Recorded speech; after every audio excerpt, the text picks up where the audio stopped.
महोदय, मैं 2023-24 के पुरानी बजट पर बात करने के लिए खड़ा हुआ हूं। अध्यक्ष महोदय, कामगार विभाग, ऊर्जा विभाग और स्वच्छता विभाग और इसी तरह पानी पुरोठा के ऊपर बात करने के लिए मैं खड़ा हुआ हूं।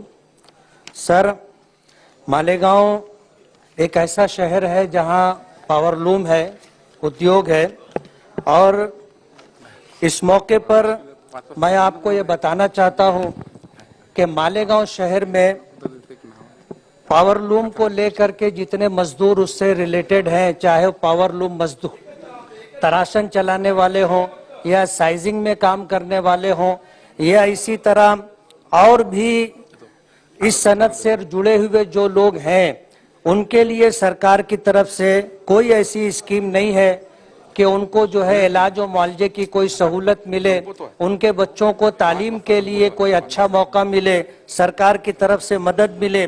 और इसी तरह जो कामगार लोग हैं उनको सरकार की तरफ से कोई ऐसी सुविधा नहीं है, कोई ऐसी स्कीम नहीं है कि वो लोग देश में तरक्की करने वालों के साथ साथ तरक्की कर सके।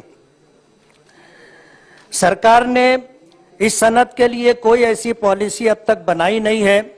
मेरी आपके मारिफत ये गुजारिश है कि इसके लिए सरकार कोई ऐसी स्कीम बनाए कि पावरलूम से जुड़े हुए जितने कामगार हैं उनको इलाज और मुआवजे के साथ, उनके बच्चों के तालीम के साथ और उनको जो है तरक्की के मौके मिले।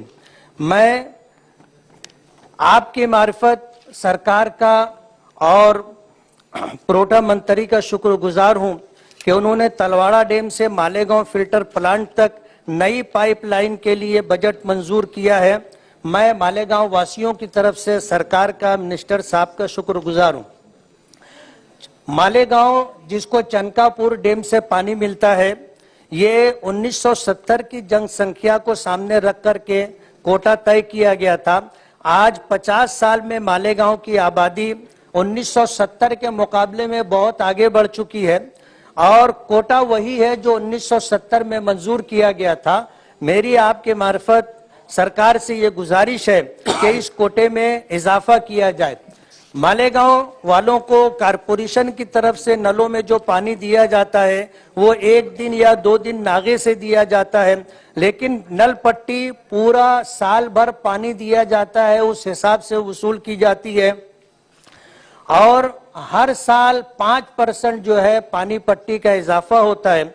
महाराष्ट्र भर में बड़े बड़े शहरों के मुकाबले में मालेगांव वालों से जो पानी पट्टी वसूल की जाती है वो बहुत ज्यादा है। इस सिलसिले में सरकार को इस तरफ तवज्जो देनी चाहिए।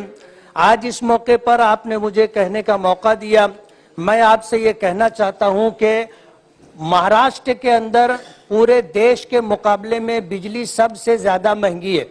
महाराष्ट्र के अंदर जो कपड़ा तैयार होता है या जो चीजें तैयार होती हैं और उनको उनमें बिजली इस्तेमाल होती है, उनकी कास्ट और उस पर खर्च ज्यादा आता है, जबकि दूसरे स्टेट के मुकाबले में वहां जो चीजें बनती हैं वो महाराष्ट्र के मुकाबले में लोगों को सस्ती पड़ती है। तो बिजली जो है दर जो महाराष्ट्र के अंदर सबसे ज्यादा है, सरकार को इस पर तवज्जो देनी चाहिए। और इसी तरह दूसरी स्टेट के अंदर वहां के रहने वालों को जो 100, 200 और 300 यूनिट बिजली फ्री दी जाती है, महाराष्ट्र के अंदर भी महाराष्ट्र वासियों को जो है 200 यूनिट बिजली